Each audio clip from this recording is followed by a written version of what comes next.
ये छोटा शेर का बच्चा एक कीड़े को देख रहा था। उस कीड़े को एक गिरगिट अपना भोजन बना लेता है। इस मासूम को बहुत अफसोस होता है। शेर का बच्चा चिल्लाकर गिरगिट को भगा देता है, लेकिन तभी चट्टानों ने आवाज आने लगती है। बच्चा यहाँ वहाँ देखने लगता है। पहाड़ों से बहुत सारे जानवर भागने हुए आ रहे थे। बच्चा घबरा जाता है और भागने लगता है। उन सभी जानवरों को जंगल के लकड़बग्घे भगा रहे थे। ये सारी चाल इन्हीं लकड़बाघों की ही थी। बच्चा एक छोटे पत्थर के सहारे छुप जाता है, लेकिन बच्चा बहुत डरा हुआ था। इस भगदड़ में वो दब सकता था। तभी वो भागकर एक सूखे पेड़ पर चढ़ जाता है, लेकिन ये पेड़ भी टूटने ही वाला था। तभी बच्चे ने देखा भगदड़ के बीच इसके पिता भागते हुए आ रहे थे। उसके पिता आ जाते हैं और कहते हैं, बेटे सिम्बा में आ गया, चिंता मत करो। लेकिन तभी पेड़ टूट जाता है। दोनों भगदड़ के बीच गिर जाते हैं, लेकिन बहादुर पिता अपने बेटे को कैसे भी भगदड़ से सुरक्षित जगह कर देता है और खुद उस भगदड़ की चपेट में आ जाता है। सिम्बा घबरा जाता है, लेकिन उसने देखा उसके बहादुर पिता पहाड़ पर ऊपर चढ़ रहे थे। ये देखकर सिम्बा की जान में जान आती है। उसके पिता पहाड़ के आखिरी छोर तक पहुंच गए थे। ऊपर उसका भाई खड़ा था। ये सारी साजिश इसी शेर ने की थी। सिम्बा का पिता अपने भाई से मदद मांगता है, लेकिन ये तो सिम्बा के पिता की जगह लेना चाहता था। ये अपने भाई से मदद मांग रहा था, लेकिन इसका मतलब ही भाई उसे पहाड़ से नीचे धक्का मार देता है। अपने पिता को नीचे गिरते देख सिम्बा जोर से अपने पिता को पुकारता है, लेकिन अफसोस बेचारे सिम्बा ने अपने पिता को खो दिया था। ये नन्हा बच्चा अभी से अनाथ हो चुका था। वो अपने पिता के पास ही सो जाता है। तभी यहाँ सिम्बा का चाचा आता है। ये बच्चे को डरा कर भगा देता है। बेचारा नादान बच्चा डर कर यहाँ से भाग जाता है और लकड़बग्घों से कहता है, मार डालो उसे। सारे लकड़बग्घे सिम्बा को पकड़ रहे थे, जिस वजह से सिम्बा पहाड़ से नीचे गिर जाता है। लकड़बग्घों को लगता है कि वो मर चुका होगा। वो यहाँ से चले जाते हैं और यहाँ वही बूढ़ा शेर अपनी चाल चलता है। सिम्बा के परिवार को धमकाकर खुद ही राजा बन जाता है और साथ में लकड़बग्घों को भी शामिल कर लेता है। लेकिन सिम्बा अभी जिंदा था। वो एक नजर अपनी गौरव भूमि को देखता है और यहाँ से चला जाता है। सिम्बा ने अपना घर परिवार सब छोड़ दिया था। इसीलिए कहते हैं कि पिता एक सूरज के समान होता है। अब सिम्बा की जिंदगी में केवल अंधेरा था। वो थक कर जमीन पर सो जाता है। तभी यहाँ कुछ गिद्ध आते। सभी गिद्ध सिम्बा को भोजन बनाने वाले थे, लेकिन तभी कोई सिम्बा की तरफ आ रहा था। वो एक जंगली स्वर था। स्वर सभी गिद्ध को भगा देता है। ये लोग सिम्बा को नहीं जानते थे, लेकिन नेवला उसे देखकर भाग जाता है। क्योंकि वो एक शेर का बच्चा था, सिम्बा को होश आता है और वो खड़ा होकर यहाँ से जाने लगाता है। लेकिन वो दोनों सिम्बा से बात करते हैं। अब सिम्बा यहाँ से उदास होकर जा रहा था, लेकिन नेवला और स्वर सिम्बा के एक अच्छे मित्र बन जाते हैं। उसे हौसला देते हैं। कहते हैं, जिंदगी में हर कोई अपनों को खोता है। इस रीति को कोई बदल नहीं सकता और तुम तो एक बहादुर राजा के बेटे हो। ये सुनकर सिम्बा अच्छा महसूस करता है। वो दोनों उसे अपने जंगल लेकर जाते हैं, जो जंगल बेहद प्यारा था। सिम्बा को ये जंगल बहुत पसंद आता है। सभी जानवर सिम्बा को देख हैरान थी कि आखिर एक शेर का बच्चा हमारा दोस्त कैसे बन सकता है। लेकिन जो भी हो, सब मिलकर रहते हैं और साथ मिलकर भोजन करते हैं। धीरे धीरे सिम्बा अब बड़ा हो चुका था, जो बिल्कुल अपने पिता मुफासा की तरह दिख रहा था। और यहाँ पर सिम्बा के चाचा ने भौकाल मचा रखा था। लकड़बग्घों के साथ मिलकर जानवरों का शिकार कर रहा था। ये एक बेईमान और अपने भाई का हत्यारा था। इनको शिकार करते हुए एक पक्षी देख लेता है और सिम्बा का परिवार भूखा मर रहा था। इनको वो शेर शिकार नहीं करने देता था। तभी वही पक्षी सिम्बा के परिवार के पास आता है और इनको सारी बात बता देता है। लेकिन तभी यहाँ लकड़बग्घे आ जाते हैं, उसे पकड़ने लगते हैं। पक्षी यहाँ से भाग जाता है। सिम्बा का परिवार बेबस और लाचार था। ये लोग कुछ नहीं कर सकते थे, क्योंकि उस हरामी शेर ने इनके ऊपर दबाव बना रखा था। वो राजा बन चुका था। तभी एक शेरनी कहती है, हमें कुछ करना होगा। हमें हाथ पे हाथ रखकर नहीं बैठे रहना चाहिए। अब सिम्बा की माँ कहती है, ये हमारी गौरव भूमि है, हमें इसकी हिफाजत करनी चाहिए। समय बहुत बलवान होता है। लेकिन नाला शेर से युद्ध करने को कहती है। तभी इनके पास लकड़बग्घा आता है और कहता है, महाराज तुमको बुला रहे हैं। सिम्बा की माँ उस बूढ़े शेर के पास जाती है। बूढ़ा शेर अपने शिकार को खा रहा था और कहता है, कौन सी योजना बना रहा है तुम्हारा डरपोक परिवार। सिम्बा की माँ कहती है, तुम हद से ज्यादा शिकार कर रहे हो। शेर कहता है, शिकार नहीं करेंगे तो भूखे मर जाएंगे। हमारा काम ही है किसी को मार कर अपनी भूख मिटाने। सिम्बा की माँ कहती है, इस तरह शिकार नहीं किया जाता जिस तरह तुम कर रहे हो। शेर कहता है, तुमने मुझे ठुकरा कर मुफासा को चुना था, अब तो वो डरपोक भी मर चुका है। सिम्बा की माँ कहती है, वो डरपोक नहीं, एक बहादुर और ताकतवर राजा थे। तभी शेर गुस्से से कहता है, आज के बाद पहले लकड़बग्घे भोजन खाएंगे और उसका बचा हुआ तुम और तुम्हारा परिवार खाएगा। सभी लकड़बग्घे खाने के लिए टूट पड़ते हैं और यहाँ सिम्बा को दिखाया जाता है, जो पूरी तरह से बदल चुका था। इसे अपने परिवार की याद तक नहीं आ रही थी। वो भूल गया था सब। लेकिन रात के समय सिम्बा अपने बहादुर पिता को याद करके बहुत उदास था। सिम्बा का बाल उड़कर एक नदी में गिरी जाता है। उस बाल को एक चिड़िया उठा लेती है और अपने घोंसले में ले जाती है, लेकिन दूसरी चिड़िया उस बाल को फेंक देती है। अब सिम्बा के बाल को एक चिड़िया उठा लेती है और अपने घोंसले में लेकर जाती है, लेकिन दूसरी चिड़िया जानती थी ये घास नहीं बल्कि किसी जानवर का बाल है। जिस वजह से चिड़िया सिम्बा के बाल को फेंक देती है, वो बाल बबूल के पेड़ पर गिरता है। जिराफ बबूल के पत्तों के साथ सिम्बा के बाल को भी खा लेता है। अब एक कीड़े को दिखाया जाता है, जो जिराफ के मल को ढकेल कर ले जा रहा था, लेकिन जिराफ का मल लुढ़क कर टूट जाता है और सिम्बा का बाल उड़कर दूर चला जाता है, जहाँ बहुत सारी चींटियां थी। एक चींटी बाल को उठाकर ले जाने लगती है। तभी एक बंदर चींटी के पास उस बाल को देख लेता है। बंदर ने पहचान लिया था कि ये सिम्बा का ही बाल है और सिम्बा अभी जिंदा है। ये संदेश एक खुशी का संदेश था। बंदर खुश था, क्योंकि इनका राजा फिर से गौरव भूमि पर राज करेगा। और यहाँ सिम्बा के दोस्त पर एक शेर हमला कर रहा था। इनके जंगल में एक शेर घुस चुका था। सिम्बा का दोस्त अपनी जान बचाकर भाग रहा था। वो शेर का शिकार होने ही वाला था। तभी सिम्बा उस शेर को दबोच लेता है। दोनों ही एक दूसरे से कम नहीं थे, लेकिन दूसरा शेर सिम्बा को दबोच लेता है। सिम्बा उसे नाला कह के पुकारता है। दोनों एक दूसरे को जानते थे। ये नाला सिम्बा की बचपन की दोस्त थी। नाला सिम्बा को जिंदा देखकर बहुत खुश होती है। अब सिम्बा और नाला इतने दिनों के बाद एक दूसरे को देखकर बहुत खुश थे। नाला सिम्बा का बचपन का प्यार था। सिम्बा कहता है, है, नाला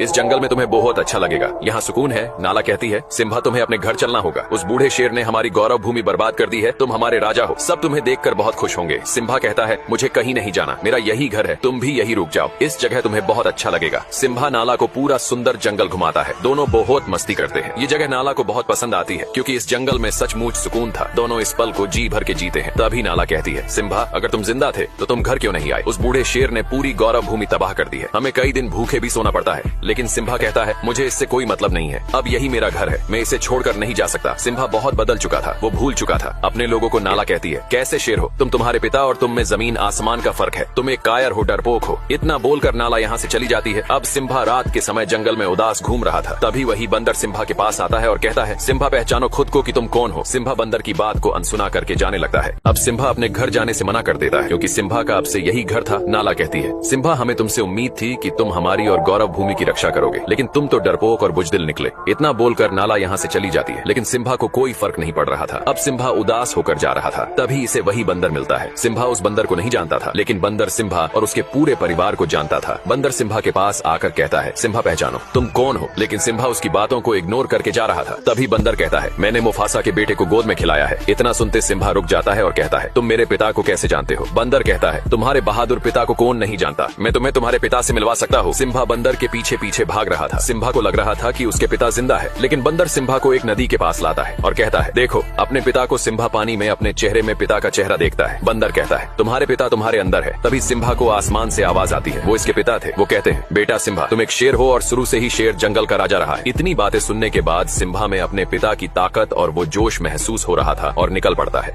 अब सिम्बा निकल पड़ता है अपनी उस पावन धरती की तरफ जिसने वर्षों पहले छोड़ दिया था। सिम्बा एक गहरी दहाड़ लगाता है, ये ऐलान करने के लिए कि अपने जंगल की रक्षा के लिए सिम्बा तैयार है। ये था सिम्बा का जुनून। सिम्बा के दोस्त उसे जाते हुए देख रहे थे। सिम्बा वर्षों बाद अपनी पावन धरती की तरफ जा रहा था, जिसके अंदर साहस और बल दोनों था। सिम्बा नाला के पास पहुंच गया था। दोनों निकल पड़ते हैं अपने घर की तरफ। भले ही इस कहानी में सिम्बा का पिता मुफासा नहीं था, लेकिन मुफासा का बेटा सिम्बा था, जो एक नई उम्मीद था। दोनों अपनी गौरव भूमि पहुंच जाते हैं, लेकिन सिम्बा अपनी गौरव भूमि को देखकर बिल्कुल भी खुश नहीं था। उसकी भूमि पूरी तरह से बंजर हो चुकी थी, बहुत सारे जानवर मारे गए थे। नाला कहती है, सिम्बा अब क्या करोगे? सिम्बा कहता है, अपनी भूमि की रक्षा करूंगा, जो जिम्मेदारी मुझे मेरे पिता ने दी है। नाला कहती है, मैं भी इस लड़ाई में तुम्हारे साथ हूँ। तभी वही पक्षी सिम्बा के पास आता है, जो ये भी सिम्बा के परिवार का हिस्सा था। ये सिम्बा का तहे दिल से स्वागत करता है और कहता है, महाराज वो दिन फिर से लौट आए हैं और सिम्बा के दोस्त भी इस लड़ाई में साथ खड़े रहने वाले थे। सिम्बा उनको वापस अपने जंगल लौटने को बोलता है, लेकिन वो दोनों कहते हैं, हम जब तक जिंदा है तब तक तुम्हारे साथ रहेंगे। इस युद्ध में सब सिम्बा के साथ खड़े थे। सिम्बा सभी को अपने साथ लेकर जाता है। अब इस युद्ध में सभी जानवर सिम्बा के साथ कंधे से कंधा मिलाकर खड़े थे। सिम्बा सभी को अपने साथ लेकर जाता है, लेकिन सामने कुछ लकड़बग्घे भोजन कर रहे थे। सिम्बा लकड़बग्घों का ध्यान भटकाने के लिए अपने दोस्तों से कहता है। नेवला और सुअर उनका ध्यान भटका रहे थे। सभी लकड़बग्घे उन दोनों को पकड़ने लगते हैं। सिम्बा नाला के साथ दूसरे रास्ते निकल पड़ता है। वही बंदर सब कुछ देख रहा था। वो समय आ गया था। बंदर अपना हथियार निकालता है, जिसने वर्षों पहले मुफासा के मरने के बाद हथियार को छोड़ दिया था। बंदर भी इस लड़ाई में सिम्बा के साथ था और यहाँ बूढ़ा शेर सिम्बा की माँ को अपनी रानी बनाने की जिद कर रहा था और कहता है, इस पूरे जंगल में मुझसे ज्यादा ताकतवर कोई जानवर नहीं है। सिम्बा की माँ कहती है, ताकतवर राजा वही होता है जिसमें प्रजा की और अपने राज्य की फिक्र होती है। ये कहता है, मैं मुफासा से ज्यादा ताकतवर हूँ। सिम्बा की माँ कहती है, तुम मुफासा के आगे एक भीगी बिल्ली हो। तभी वो शेर गुस्से से सिम्बा की माँ पर हमला करने लगता है। इस शेर की नीयत खराब थी। जिसकी नीयत ही खराब हो वो अपनी प्रजा की रक्षा कभी नहीं कर सकता है। तभी दहाड़ता हुआ सिम्बा यहाँ आता है। बूढ़ा शेर देखकर डर गया था। इसे लग रहा था कि वो मुफासा है। तभी सिम्बा कहता है, दूर रहो मेरी माँ से। सिम्बा की माँ वर्षों बाद सिम्बा को देखकर बहुत खुश होती है।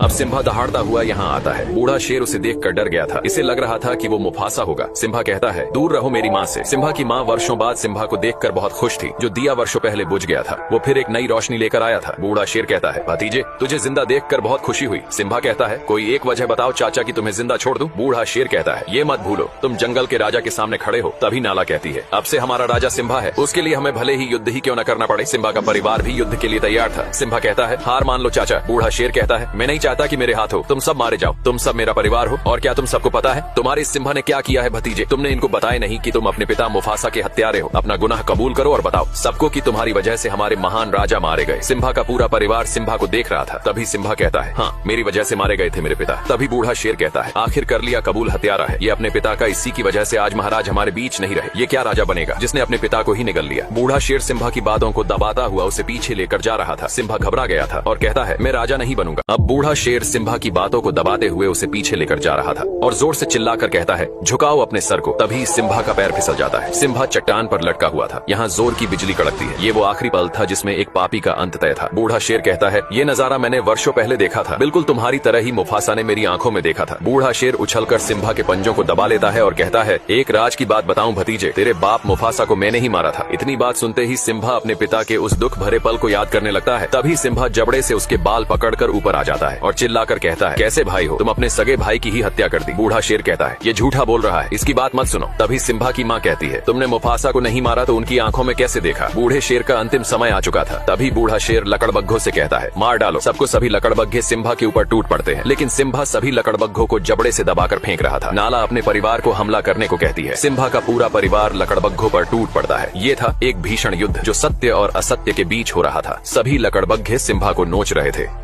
अब सभी लकड़बग्घे सिम्बा को गिराकर नोचने लगते हैं। नाला ये देखते हैं, दौड़ पड़ती है। ये था नाला का अपने प्यार के प्रति लगाव, और सिम्बा के दोनों दोस्त भी इस लड़ाई में शामिल थे। इनको लकड़बग्घे चारों तरफ से घेर लेते हैं। जंगली स्वर हमेशा से लकड़बग्घों से डरता रहा है, लेकिन आज स्वर ने कमाल कर दिया था। स्वर दौड़ा दौड़ा कर सभी लकड़बग्घों मार रहा था। अब नाला का सामना लकड़बग्घों की सरदार से होता है। दोनों एक दूसरे के सामने थे, लेकिन नाला अब बड़ी हो चुकी थी। वो लकड़बग्घों की सरदार से भिड़ जाती है और वो बूढ़ा बंदर भी उस हथियार को मैदान में लेकर उतर जाता है। सभी लकड़बग्घों की नानी याद दिला रहा था। सिम्बा का परिवार और उसके दोस्त अपनी गौरव भूमि की रक्षा के लिए लड़ रहे थे। नाला भी लकड़बग्घों की सरदार को मार गिराती है। शुरू से ही सत्य की हमेशा जीत होती आई है। आज भी सत्य की ही जीत होने वाली थी। बूढ़े शेर का अंतिम समय आ चुका था, भर चुका था। इसके पाप का घड़ा सभी लकड़बग्घे मैदान छोड़कर भाग रहे थे। सिम्बा ने देखा बूढ़ा शेर भी यहाँ से भाग रहा था। सिम्बा अपने चाचा का पीछा करता है। बूढ़ा शेर चाह के भी खुद को बचा नहीं सकता था। उसके आगे खाई थी और पीछे सिम्बा खड़ा था। सिम्बा कहता है, अब कहा भाग कर जाओगे चाचा। बूढ़ा शेर कहता है, सिम्बा मुझे माफ कर दो। सिम्बा कहता है, इतनी बड़ी गलती के बाद तुम्हें कौन माफ करेगा। अब बूढ़े शेर की अंतिम घड़ी आ चुकी थी। आखिर एक ना एक दिन पाप का घड़ा भर ही जाता है। बूढ़ा शेर कहता है, ये सब लकड़बग्घों की चाल थी। लकड़बग्घे बूढ़े शेर की बात सुन लेते हैं। बूढ़ा शेर सिम्बा से एक जिंदगी मांग रहा था। सिम्बा कहता है, पाप की कोई माफी नहीं होती। बूढ़ा शेर कहता है, सिम्बा तुम अपने सगे चाचा को मारोगे। सिम्बा कहता है, चाचा मैं तुम्हारी तरह बिल्कुल भी नहीं हूँ। बूढ़ा शेर ये सुनकर बहुत खुश होता है और कहता है, बताइए महाराज मुझे क्या करना होगा। सिम्बा कहता है, भाग जाओ इस पवित्र धरती से, दोबारा फिर कभी लौटा कर मत आना। बूढ़ा शेर यहाँ से जाने लगता है और तभी धोखे से सिम्बा पर हमला कर देता है। एक पापी को कितने भी नेकी के रास्ते ही क्यों न दिखाए जाए, वो फिर भी पाप के रास्ते पर ही चलता है। बूढ़ा शेर चट्टान ने नीचे गिर जाता है। सिम्बा को भी अपने चाचा के मरने का दुख था, लेकिन बूढ़ा शेर अभी जिंदा था। शायद इसकी मौत सिम्बा के हाथों नहीं बल्कि लकड़बग्घों के हाथों लिखी थी। बूढ़े शेर को सभी लकड़बग्घे घेर लेते हैं। बूढ़ा शेर कहता है, मेरे साथियों हम फिर से एक नया साम्राज्य खड़ा करेंगे। लकड़बग्घे कहते हैं, तू एक बिन पैनी का लौटा है, हमने तेरा हमेशा साथ दिया और तूने हमें ही गलत ठहराया। बूढ़ा शेर कहता है, मैंने सिम्बा से झूठ बोला था। तभी एक लकड़बग्घा कहता है, स्कार तूने अपना जिंदगी में कभी सच बोला ही नहीं। लकड़बग्घों की आंखें खुल चुकी थी।